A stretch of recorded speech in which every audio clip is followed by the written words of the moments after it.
Hey there, buddy. It's me, Onion Creature.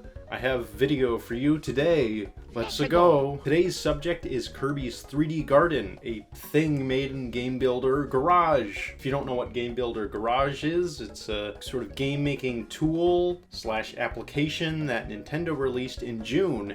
It's a pretty cool product. The tutorial sections are quite fun. It's an enjoyable experience to make your own little games with this thing. I made a remix of one of the tutorial games and this really pathetic version of Kirby's Dream Course, as well as this sad little Kirby demo. Jesus. But hey, that's fine, because plenty of other people are making some great stuff. It's a 3D Kirby game. Finally! Anyway, let's talk about this game, because I like it a lot. You have Kirby with this very wonky movement. It's funny though, I appreciate it. It sort of communicates a walking motion, so effective enough. The controls aren't perfect, they're a bit hard to get used to, but they function well enough and translate the Kirby concepts into a 3D Game Builder Garage space quite well. You can inhale boxes and shoot them out, which is translated very well. There's also 3 different copy abilities, each of which is used for a challenge, and they can also just be used to defeat enemies. You got sword, you got a paintbrush, and a bomb. I enjoy that each of these is used in a different puzzle. I really enjoy the way that the paint one works, because you actually shoot these balls of paint, and there's this icon of a paintbrush, and you have to hit it, and it creates a platform, and I think that works really well, and is a fun mechanic. This is sort of a exploratory puzzle thing, where you have to collect 8 different star keys, and then fight a boss. To collect these key stars, you have to go around and complete tasks, and you can see some familiar faces. You got Nago, Bandana Waddle Dee, Gooey, Susie, the classics. I think all the puzzles are a decent challenge, but aren't excessive in terms of difficulty, except for the Nago challenge, which is to collect 3 of the fish enemies. I believe they're called blippers. I didn't really understand that until I looked online and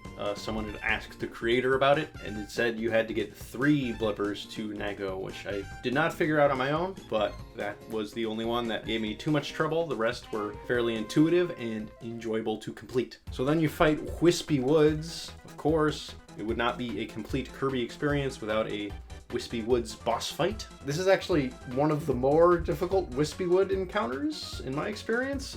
There's this cylinder that spins around and you have to avoid it, which is a bit of a challenge. Apples also fall and hurt you, but those don't pose nearly as much of a threat, and you just have to inhale some boxes and shoot them at Whispy Woods. You are provided with a cherry food item that can drop whenever you press a button, but yeah, this took me a couple tries. It's actually a little bit challenging, which is good. That's good. This is a fun little demonstration of what a Kirby game in a 3D space could be like. I think it's actually very enjoyable. It took me, I think, about 30 minutes to complete this, which for something made in Game Builder Garage is pretty good. And you look at the programming, it's like, there's a lot of stuff here. It looks a bit complicated. So clearly a lot of effort went into this.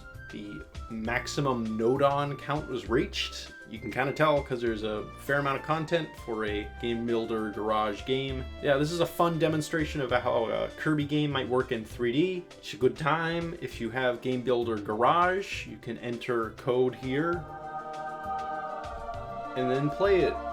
It's fun. The creator also made a template version which has all the different assets and mechanics, and you can sort of make your own Kirby level if you're so inclined and skilled. So yeah, play this thing if you have Game Builder Garage. If you don't, maybe consider picking it up. It's a fun experience, and you can play all these cool things that people online have made. There's a decent website that you can use to search for some good stuff. I don't remember the name, but I'll put the link in this ether above me. So that exhausts our topic for the day. Always great to see impressive Kirby fan projects like this one. And with that, I'm gonna bid you farewell.